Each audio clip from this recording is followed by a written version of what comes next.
Hey guys, today I thought I would share with you some of the things that you have influenced me to buy. I know I'm always sitting up here and telling you about the latest and greatest makeup, but there are so many times that you recommend products to me down in the comments and I end up going right out and purchasing it because your description or whatever you said totally sold me on it. So I have about 10 products here. Most of them are makeup. There's a couple of skincare things as well. And if you're new here, hi, my name is Jen. I post mostly makeup reviews, all of which are unsponsored. I don't take any money to post reviews here on this channel, so you always know that you're getting my fully honest opinion. So if that sounds good to you, be sure to hit the subscribe button and let's go ahead and jump right in and get started. All right, guys, so the first product that you all totally inspired me to buy is the Rock Candy palette from ColourPop. So I talk about ColourPop a lot on my channel. They're one of my favorite brands. They're so affordable, but the products are really great quality, and I have a ton of their palettes especially, and I have a lot of these really big ones. So when this originally came out, yes, I definitely wanted to buy it, but I kept telling myself I probably have similar colors in my collection. But so many of you were constantly telling me in the comments, you need to try the Rock Candy palette because these colors just look like something you would really like. So when they were recently having their 30% off sale, I ended up just going for it. I decided, you know what? Let me just see what all of the hype is about because you guys got me so curious. Is this really different than the Stone Cold Fox palette and the Smoke and Roses? Because I feel like there's definitely some overlap. But one of the things that I think struck me about this palette, and I'll show it to you close up, is that it's completely arranged in rows. So, or I guess columns, right? Those are the ones that go up and down. So on the left, you have this full column of just silvers and grays. And then the next column is pinks and rosy tones. Then you have kind of a peachy column. And then the last three are kind of more your neutral and brown columns. And you really could just go straight on down and create a look just with that one set of shades if you wanted to, or you can skip around in the palette. But I just find the layout to be so user-friendly. So I really enjoy that a lot. And the colors are truly gorgeous. I think this is a very soft palette overall. It has more color than the Stone Cold Fox palette, which is really just mostly grays and browns. So I do like that this one also has those rosy tones and the peaches. And it's also a little bit softer than Smoke and Roses as well, which I think is probably my favorite of their mega palettes. It's really between that one and Stone Cold Fox. Those are the ones I use the most. I think this one has elements of both of them, but it's almost kind of like the best of both of them. So I can see myself using this one probably even more than those two, just because it's so easy, it's so user-friendly. And while I do venture outside my comfort zone and wear colors sometimes, like greens and blues, for the most part, these are all of my colors just all in one palette. So that's what I really enjoy about this. And I thought the formula felt wonderful. The only thing I wasn't crazy about with this palette is there are a couple of pressed glitters, which I don't always love. They're not my favorite, but ColourPop has reformulated their pressed glitters so that they're not as chunky as they used to be. And they apply more similarly to a shimmer shade. So they're not really gonna get into your eyes as much. I don't mind them, but like I said, they're not my favorite. I wish they were regular shimmer shades, but it doesn't stop me from absolutely loving this palette. So thank you to all of you who suggested this one. It's definitely a winner. The next thing that's been recommended to me so many times by you guys is the Jane Iredale powder foundation. I've talked about a couple of different powder foundations that I like here on my channel. I have the CoverGirl Simply Ageless one that I really enjoy. I did a whole entire video just on that. And also the new Moira powder foundation. I really enjoy that one too. They're both very affordable and they look really good on dry and mature skin. So I really didn't feel like I needed another powder foundation, especially one that's this expensive, but so many of you just highly recommended this one. And then I saw Lisa J do a video on it and I figured, you know what, let me just try this out because it looks so beautiful. So I chose the shade Light Beige from their website and it really is the perfect match for me. It has more of a cool undertone. It really just blends into my skin so seamlessly. So I was really happy with the shade match and they make it pretty easy. They have a lot of photos of different models on their website and you can really choose the one that looks closest to you as far as skin tone goes. If it's your first time buying the product, you get the compact and the refill, but going forward, you only have to buy the refill and keep the compact. So it saves on plastic waste and it's also a little bit cheaper as well when you go to buy the refill, which is great.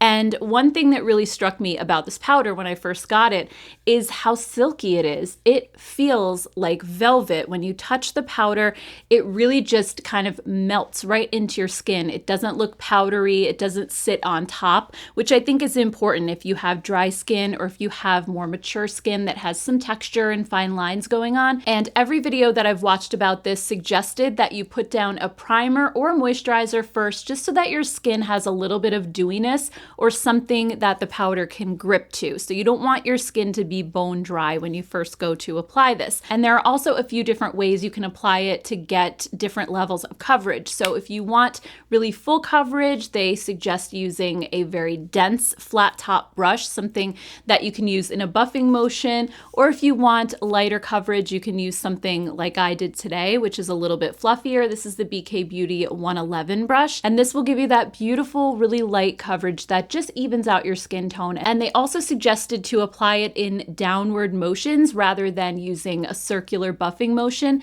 That way, all of your skin cells and any kind of peach fuzz or hair that you might have on your face will lay flat if you're going in a downward motion. If you try to buff it in circles, it's going to stir all of that up and you might notice the powder a little bit more. So I thought that was a really interesting tip because I usually do tend to buff things into my skin. And I really was so impressed by how skin-like this powder looks. It really didn't look like I was applying anything except my skin was getting that little bit of extra coverage and it started to look evened out, but I couldn't see the powder going on, which was really impressive. And then to get a little bit more coverage on my nose and under my eyes, I took a concealer brush, and this is the Angie Hot and Flashy A506 concealer brush, and this has more dense bristles. So I dipped this into the powder and I just went ahead and kind of patted it along my nose rather than brushing it on. I just patted it and kind of packed it into the skin, and I did the same underneath my eyes as well. And this just added a little bit of an extra layer and made it closer to full coverage. But at the same time, I just felt like it still looked so flawless. When I looked at my skin close up, I could not tell that I was wearing powder. I just thought it looked so, so good. And then the final step is to use their Pomist hydration spray. So I got the tiny little sample size because I have so many setting sprays and I really wasn't sure if there was a big difference between this one and the ones that I have at home. Do I really need to use theirs? Are they just trying to sell it along with the powder? Because most reviews of this that I've seen, along with the Jane Iredale website as well, they talk about just buying these in conjunction with each other, that the setting spray is meant to go along with the powder. Now, I don't know for sure, but when I use the spray, once I'm done applying the powder, I just spritz this all over my face. I do a couple of pumps. It has a really pleasant, almost fruity scent to it, and it is extremely hydrating. I just kind of let it dry. I fan my face a little bit, and afterwards, I have to say, it makes that powder just melt into your skin even more. It just sets everything and gives it even more of a skin-like finish. It adds that little tiny bit of glow back, so your skin isn't going to look flat matte. It really just looks like the satiny glow that your skin naturally has, which I think is so cool. I really was impressed by this duo. Now, if you do have your own hydrating setting spray, I really like the one from Flower Beauty, for example. If you have something like that already, you probably don't need to buy this one. I do really like it. I think it's a beautiful setting mist, but you could always try just getting the little sample size like I did and see if it really makes a big difference. If it doesn't, if you feel like your own setting spray works just as well, then I wouldn't bother with this one, but just make sure that it's more of a hydrating formula versus something that's supposed to like lock in your makeup and make it last, like the Urban Decay All Nighter or the Charlotte Tilbury one. Those can be a little bit more drying. And I think just to get that really natural effect from the powder, you want something that's just going to add a little bit of hydration, because that's what this one does. So overall, I am very impressed with this powder. I want to thank you guys so much for recommending it to me. I hate that it's so expensive, but as much as I love the CoverGirl and the Moira ones, I think this one probably looks the most natural out of any powder foundation I have ever tried. And I kind of had a feeling it would be great because I have her powder blushes and I think those are beautiful. If you guys would like to see me do a full video video on Jane Iredale, I could order like a full face of products and then just try a bunch of things and we can see how they are. I feel like it's just a really slept on brand that you don't hear too many people talking about. So let me know if you'd like to see that down below. The next product is one that I got a ton of recommendations for a couple of videos ago when I talked about my skin cancer returning on my scalp. So I have a skin cancer spot right here in my part line, and I had it back when I was 30 and now it's come back again and I have to have surgery in a couple of weeks on it. And I mentioned that the reason for that is because I got so many sunburns in my part year after year because I would always forget to put sunscreen there, and sometimes I didn't even forget, I just didn't want to,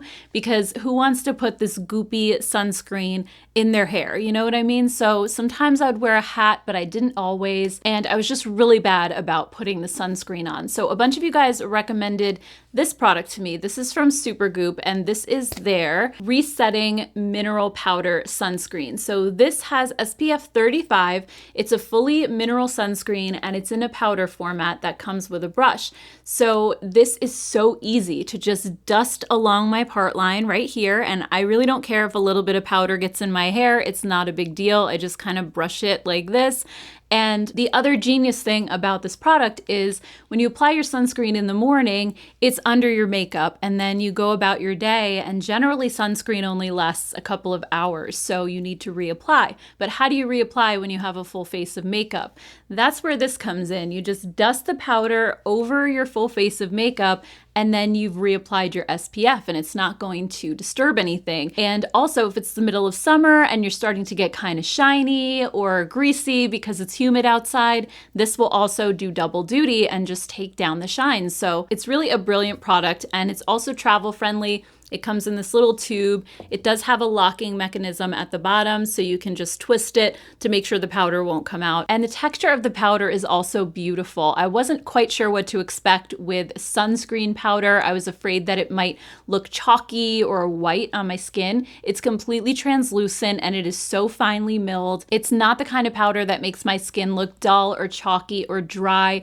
It just looks absolutely seamless and invisible. So I'm just so grateful to you guys for recommending this to me. I have seen it before, but I guess I just didn't really realize how great it was until I got it in my hands and I started using it. And I'm about to go on vacation again, or I'm probably on vacation while you're watching this now. So it's a great thing to have when you're going to be out of the house for extended periods of time and you need to touch up your sunscreen, and also just to put on my scalp if I decide that I don't want to wear a hat that day. So this is great.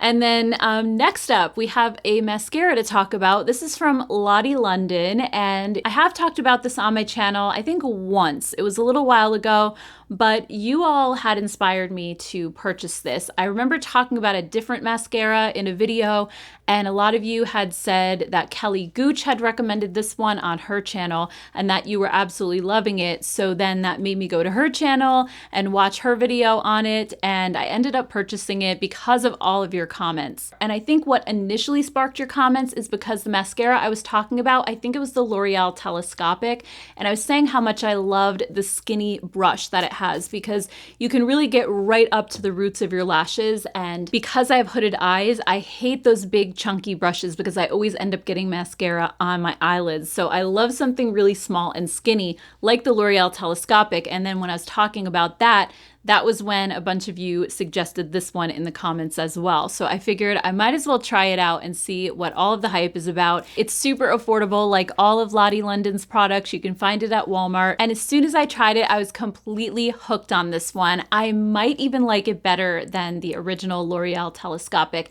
And the reason for that is because Telescopic, it's one of my favorites because it gives my lashes so much length. It gives you those really super long lashes, and I love that. But this one not only gives you the super long length, but it gives you a ton of volume as well. It just gives you that really big false lash look that goes all the way from corner to corner, because the little brush just catches like all the lashes on the inside of your eye, on the inner corner, the outer corner. The brush is really grippy, so you can comb through your lashes and get rid of all the clumps very easily. I just love this so much. And I was super happy that you all recommended it to me because I'm pretty picky about mascaras. And even though I have been using mostly tubing formulas lately, I have to say this one holds up great. It's not quite as easy to remove as a tubing formula, and it doesn't smudge or flake on me throughout the day either. So this was another big win. And also from Lottie London, I wanted to talk about this product that a few of you told me about when I was complaining that it's so hard for me to do winged liner on my hooded eyes.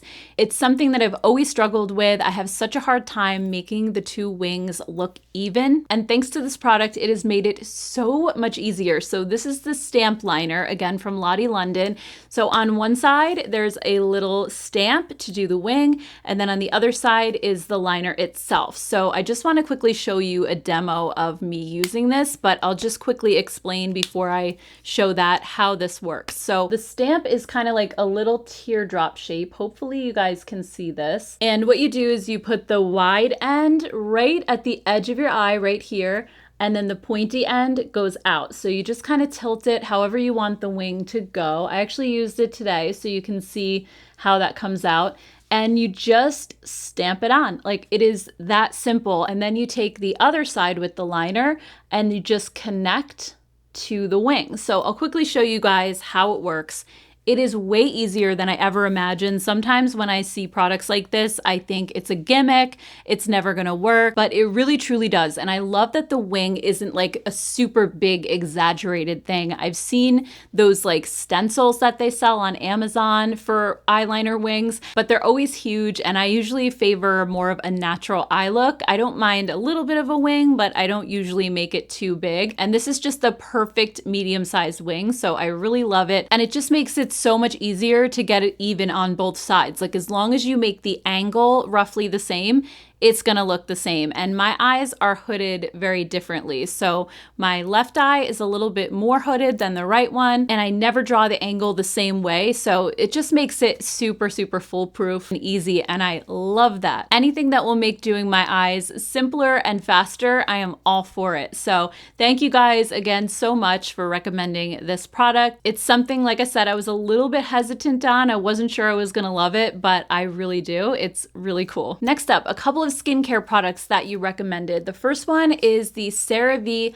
Hydrating Toner. So I did a skincare video a couple weeks back now, and I talked about using a milky toner that I really love, that I've been using for a while, and putting on multiple layers of toner before you move on to serums and moisturizers. When you add a bunch of different layers of the toner, it just really plumps up your skin and floods it with hydration. And I've noticed such a big difference ever since doing that. So that got kind of the discussion about different toners, and people in the comment section were asking, like, what are some good drugstore toners? So many of you recommended this, to the point where I was like, I need to check that out because that sounds really good. I do enjoy CeraVe's products. I think they're really solid. They have great ingredients. And this one, I got the one for normal to dry skin, and it says that it hydrates and helps to restore the skin's protective barrier. It has 3 essential ceramides, hyaluronic acid, and niacinamide, and it is alcohol-free as well. So this has a really great ingredient list. It's also fragrance-free for those of you who are sensitive to fragrance, and I just love using this. When I put it on after cleansing my face, it's just kind of like that kind of feeling, where after I cleanse, like even if I use a gentle cleanser, my dry skin can still sometimes feel a little tiny bit tight, and putting this on just makes it feel so comforted, and it just softens everything. And because it's such a light texture, I just feel like it goes way deeper into my skin than a moisturizer does. So I put on a layer, I kind of let it sit for a minute, I fan it sometimes to help it dry, then I'll put on another layer. I usually do like 3 layers, and it just plumps up my skin and just makes it feel so good, and it gives a little bit of a glow and kind of plumps up the fine lines a little bit so my skin doesn't look as dry. So I've really been enjoying this, and I love that you can just go into just about any drugstore and pick this up. It's so easy. I'll definitely be repurchasing this one. And another drugstore skincare product that you all have recommended to me as well. And by the way, let me know if you want me to do like a fully drugstore skincare routine. I think that would be really fun because there are some amazing gems at the drugstore, and skincare is so expensive. So definitely let me know. But another product that was recommended to me was the Eucerin Q10 Anti-Wrinkle Face Cream. So also in my skincare video, I mentioned that I use the Tatcha Dewy Skin Cream. That's been my favorite moisturizer for the past couple of years now because it's so comforting on my dry skin, and I really haven't found anything that's exactly like it. I have not been able to dupe it, and one of you guys suggested this and said that it has a really similar texture. So this cream does have a very thick and luxurious texture. When I first touched it, I was like, ooh, this is really gonna be close, I think, because initially it does feel like the Tatcha. And again, it has some really great ingredients as well. It's got glycerin as the second ingredient. It has shea butter, which I think is also in the Tatcha cream. It has vitamin E, CoQ10, and beta carotene. So it's supposed to be a heavy antioxidant complex to defend your skin against free radicals. And on the packaging, it says that it's supposed to reduce fine lines and wrinkles in about 5 weeks. So I was like, all right, let me try this and see how it is. I haven't been using it for the full 5 weeks. It's been about 3. But as far as comparing it to the Tatcha, even though it initially feels like the Tatcha, I feel like this one dries down a little bit faster than the Tatcha one does. That one kind of stays dewy on my skin, and my skin looks really glowy. And this one just kind of sinks in and doesn't leave that dewy look. But one thing that this does that the Tatcha one doesn't, that I really like about this, is it feels like it makes my skin firmer. Like as this dries, I feel this sort of tightening effect, and it makes my skin just feel like it has a little bit less of that slackness, especially down here in my jaw area where I do feel like I'm starting to lose a little bit of firmness.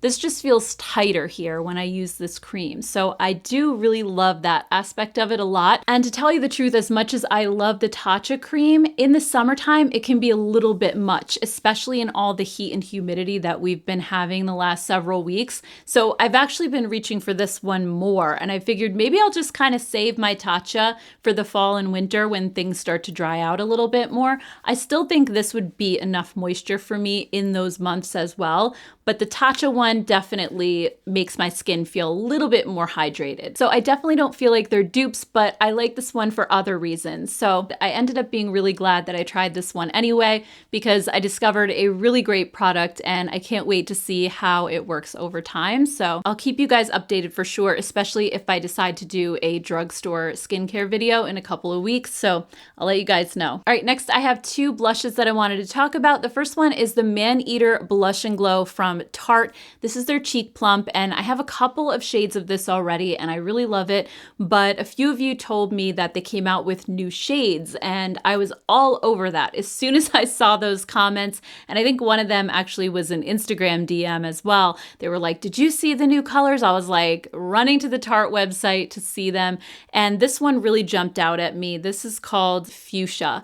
It is the perfect cool tone pink. It is so beautiful. A lot of the cooler tone pinks that we've been seeing are these lighter kind of bubblegum pinks, which are beautiful. I love those. They definitely have their place in my collection, but this one I thought was more of a rich cool tone pink. It's a little bit deeper and it's not a color that we see quite as often. So this one just immediately jumped out at me, and I really love this formula too because it does give your cheeks a little bit of a glow without the sparkle and the shimmer. Like if you've tried the Charlotte Tilbury Glowgasm wands, those are beautiful. They're like a highlighter and blush in one, but they do leave some shimmer on your cheeks, so you have to be okay with that.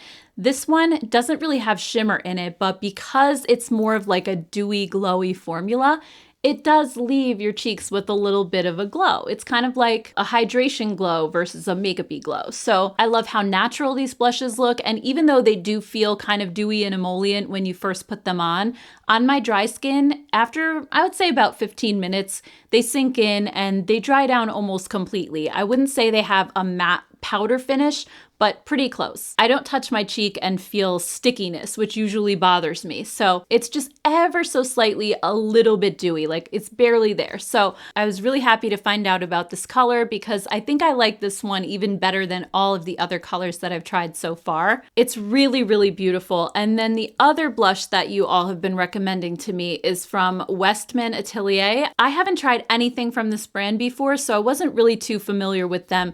But as I've been talking about different different blush sticks that I've been trying, especially the Kiko Milano ones, which I've been raving about in several videos this summer. A lot of you have mentioned these. So I couldn't believe how tiny it was. I don't know if this is supposed to be a mini or if they have bigger ones on the Sephora website, but I think this is the perfect travel size blush, first of all. And I got it in the shade Petal. I think this is the only color that they had in this size on the Sephora website, but it is gorgeous. It is such a pretty soft pink. Again, it has that cooler undertone that I really, really love. It's just the most gorgeous mid-tone rosy color, so I really have been enjoying this a lot. And the formula, in contrast to the Tarte, this is one that you put on your cheeks and it instantly turns to a powder. So you do have to blend it a little bit more quickly because it's going to dry down really, really fast. But if you don't want a dewy blush and you just want that immediate dry down, this one is amazing. And it's also extremely long lasting. I get a full day's wear out of this. It blends on the skin beautifully. So I'm very happy with it overall. Now, does it beat my $14 Kiko Milano blush sticks? I wouldn't say so. I think it's probably on par with those. I like it just as much as those, but it's also more expensive. So it's just something to keep in mind. I do really like it. I love the small travel size. I'll definitely be bringing it with me on my trips this summer, but I can't say that it completely set itself apart from like other blush sticks that I've tried. I really do like it though. I think it's really nice. Now, recently in a video, I talked about a new fragrance from the brand Skylar. It's called Boardwalk Delight. And I talked about how much I love sweet gourmand scents. And that one really just almost smells like an ice cream shop or a boardwalk. It has the cotton candy notes and kind of waffle cone and coconut, vanilla. It's just really beautiful. But one of the things I love about it is how light it is. It's not one of those gourmand scents that's like so heavy that it gives me a headache or that's too overwhelming. It's just really fresh and light at the same time. So that's one of the things that I love about that fragrance. And some of you had recommended this perfume to me. It's by Rosie Jane and it's the Dolce fragrance. So when I looked at it on the Sephora website, I saw that, again, it's a gourmand, it's a vanilla scent. There were a bunch of reviews online that said that it kind of smells like vanilla ice cream with caramel drizzle on top. It sounds heavenly. So ordinarily, I wouldn't blind buy a perfume without just smelling it in store first if I got like one recommendation, because I feel like perfumes are just very personal.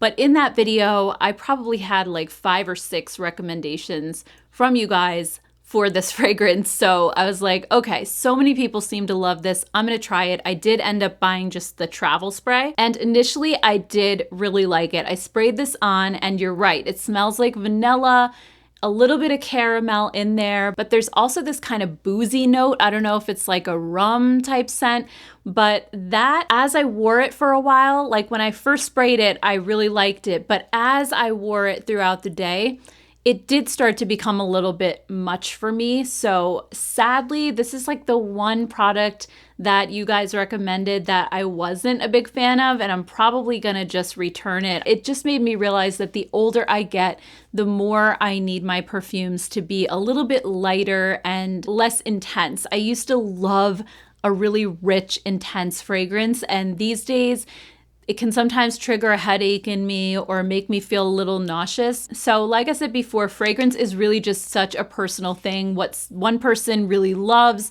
another person is going to find offensive, and, you know, vice versa. But I'm definitely not sorry that I tried it, because now I know what it smells like. Now I know what I can compare it to when other people reference it. So I do like to just educate myself on all of the different products that are out there, fragrance included, because I think it's really helpful on the rare occasions when I do talk about fragrance here on my channel, just to be able to compare different notes and different scents, so that you guys have a good idea of what something smells like. So I'm glad I tried it, but it just wasn't for me. So I think that's everything that I have, guys. Thank you so much for spending time with me here on my channel, for clicking on this video. I really appreciate it so much. Definitely keep your suggestions and recommendations coming, because like I said, I read all of your comments and I do try out things that you recommend to me. So I'm sure I'll be doing another video like this at some point a couple of months from now as well. And if you have some extra time and you'd like to check out some more of my videos, I'll just pop a playlist right up here, and you can just check out some others that I've done recently. And if you're new here and you enjoyed this video, I hope you'll consider hitting the subscribe button, and I hope you all have a great rest of your day. Take care, stay safe, and I'll see you all in my next one. Bye, guys.